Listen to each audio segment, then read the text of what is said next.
Bueno, pues para muchos fue una nueva posibilidad este tiempo de confinamiento, empezar a moverse en la Ciudad de México a través de transportes alternativos como lo es la bicicleta, buscando el distanciamiento social. Para algunos, esperemos que así sea una forma de movilidad que se quede de manera permanente. Para hablarnos de cómo operan las ciclovías emergentes en la Ciudad de México, en dónde se ubican y pues realmente hablar de este tema de movilidad, tenemos el gusto de recibir a Víctor Alvarado. Él es coordinador de movilidad, cambio climático del Poder de Movilidad y Cambio Climático del Poder del Consumidor. Víctor, bienvenido, muchísimas gracias por estar esta mañana en casa.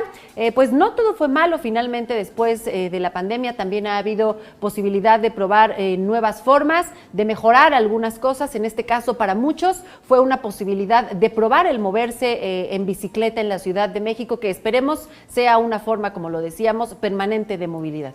Bienvenido, Víctor. Muchas gracias. Claro, en lo primero que nada, un saludo a todo su público. Y bueno, mencionar que el uso de la bicicleta en la Ciudad de México, como en otras grandes ciudades y comunidades pequeñas, siempre ha existido, siempre se ha dado, solo que en este momento, derivado de una lucha que hemos implementado y ejecutado desde sociedad civil, se llega a consolidar a partir de la crisis sanitaria, y es la instalación de una ciclovía emergente sobre lo que es Avenida Insurgentes y también sobre lo que es Eje 4 Sur. Hay que recordar que las ciclovías de alguna manera es una infraestructura que dota de seguridad hacia las personas, y en ese sentido, desde la Coalición Cero Emisiones, en colaboración con el Poder del Consumidor, decidimos hacer una serie de estudios para poder mostrar al público y a las autoridades qué es lo que está ocurriendo en Insurgentes. Entonces, dentro de nuestros datos, hoy podríamos decir que pasamos de un conteo en un día de 6 a 10 de la mañana de 17,838 conteos, alrededor de 25,397 conteos a lo que fue el mes de julio. Es decir, en junio teníamos casi 18,000 conteos y para el mes de julio pasamos a casi 25,000 conteos. Es decir, hay un aumento consecutivo de las personas que utilizan la bicicleta y otros vehículos como son monopatines, patines y scooters. Esto quiere decir que es una recuperación del espacio público hacia las personas, ¿no? Por muchos años las ciudades se han construido hacia los automóviles y no hacia las personas. Entonces, otorgarle un espacio a las personas deja constancia con este estudio que hemos estado efectuando.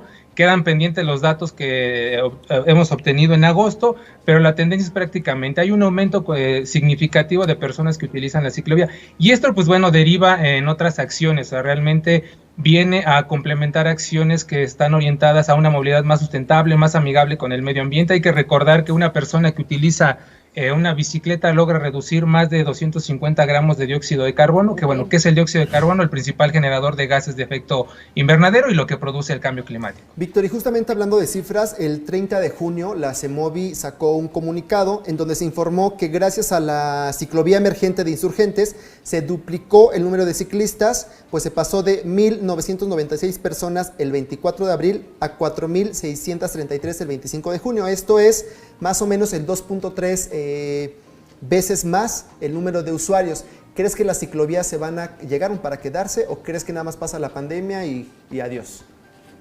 No, realmente, nada más mencionar que los datos de la Secretaría de Movilidad, ellos hicieron un análisis basado en horarios de alta demanda, es decir, de 8 a 10 de la mañana, de 12 a 2 y de 6 a 9 de la noche, estos datos que tú comentas. Sí. En comparación con los datos que nosotros hicimos aforos de forma continua, es decir, de 6 de la mañana hasta 10 de la noche, y estos resultados, eso resulta significativo por lo siguiente, porque tenemos un mayor entendimiento de qué es lo que ocurre en Insurgentes, tanto en la operación sí de Metrobús como del flujo vehicular convencional, pero sobre todo de las personas que utilizan la ciclovía. Y hoy tenemos la constancia de decir que los horarios de máxima demanda sí en efecto son de 8 a 10 de la mañana, pero en mediodía, por así decirlo, son de 2 a 4 de la tarde y nuevamente el pico viene de 6 a 8 de la noche. Oye, Víctor, sería interesante también conocer otros dos datos, saber quiénes lo hicieron por primera vez, es decir, quiénes utilizaban algún transporte alternativo como el metro, el metrobús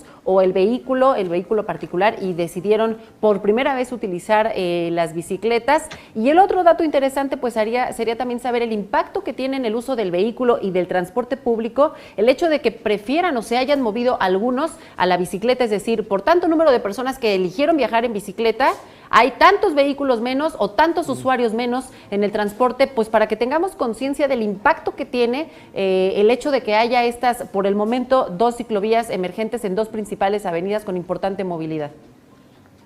Gracias. Mira, aquí hay que mencionar, y como comentaba hace rato, el estudio todavía no lo hemos concluido, todavía nos hace falta los reportes de agosto. Sin embargo, esto lo tenemos que ver de la siguiente manera. Nosotros como personas, pero también hay un compromiso de ciudad de lograr reducir emisiones. Reitero, hace rato no terminé, pero el principal generador de, bueno, lo que conocemos como cambio climático y estas afectaciones es la alta concentración de gases de efecto invernadero. Entonces, en una escala tal cual, una persona que viaja en un automóvil genera 256 gramos de dióxido de carbono. Ahora, 160 personas que viajan en un metrobús, que también operan en en las dos vialidades, tanto Eje 4 como Insurgentes, 160 personas están generando apenas 12.3 gramos de dióxido de carbono, ¿vale? Pero ahora, si lo vemos a personas que se suben a una bicicleta, a un monopatín, a un scooter o patinetas y circulan sobre Insurgentes, están reduciendo 250 gramos de dióxido de carbono. Es decir, más allá de que si las personas optaron por bajarse del automóvil particular o bien de los sistemas de transporte público, realmente es un mecanismo y es una opción de movilidad más sustentable y más amigable con el medio ambiente, porque no estás generando emisiones y al contrario, estás reduciendo emisiones de gases de efecto invernadero. Entonces, el cálculo específico, el dato que tú me comentas, en una cifra todavía no la podemos establecer, pero sí te puedo decir con esta escala que entre más personas se muevan sobre la ciclovía, se reducen más emisiones y tal cual, regresando a la pregunta que me hacían hace un momento, o sea, la ciclovía llegó para quedarse y sería realmente un retroceso retirarla. Que precisamente esa petición está haciendo el Poder del Consumidor de la mano de otras organizaciones de la sociedad civil, que pues estas ciclovías que llegaron por un tema de emergencia se conserven de una manera permanente y se amplíen otras zonas.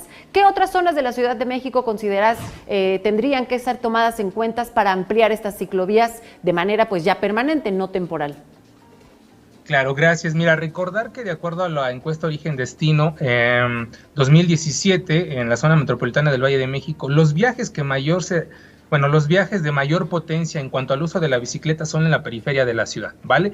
Y cuando nos referimos a la periferia, nos referimos específicamente a Iztapalapa, nos referimos a Gustavo Madero. Entonces, en ese sentido, la implementación de ciclovías en un contexto de conectividad con sistemas de transporte semimasivos o masivos como lo es el metro, como es el trolebús o RTP, son las zonas donde se tendrían que implementar este tipo de infraestructura.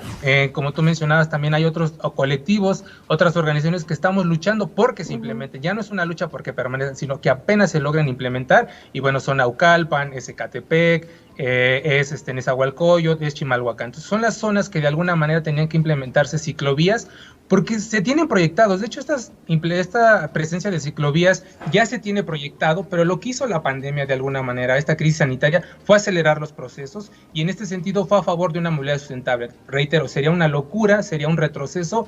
Uno, no implementarlas, donde no se han implementado todavía, pero por el otro lado, donde ya se implementaron, donde ya hay un sentido de apropiación, donde ya se están viendo los frutos de reducir emisiones, retirarlas. Sobre todo, Ale, se agradece y se reconoce el esfuerzo que están haciendo los gobiernos por estas ciclovías. Lo digo no solamente como ciudadano, sino como usuario de las mismas. Te damos las gracias, Víctor Alvarado, coordinador de movilidad y cambio climático del Poder del Consumidor. Gracias por la información. Estaremos platicando más adelante, Víctor. Gracias, que tengan un buen día. Gracias. Igualmente, a ti. Gracias. Muy buenos días. Claro, es necesario que haya pues la infraestructura adecuada para poder moverte por bicicleta en la Ciudad de México en términos de seguridad. Y te sientes seguro, Ale, te sientes seguro, claro, no es lo mismo andar transitando pues entre calles, andar toreando los carros, que ir en un carril que sea Totalmente. exclusivamente confinado. Así es que bueno, si usted es un automovilista, conductor del transporte y encuentra en su camino ciclovías, hay que recordar que bueno, pues hay que recordar estos espacios están destinados para los ciclistas en la Ciudad de México. Exclusivamente.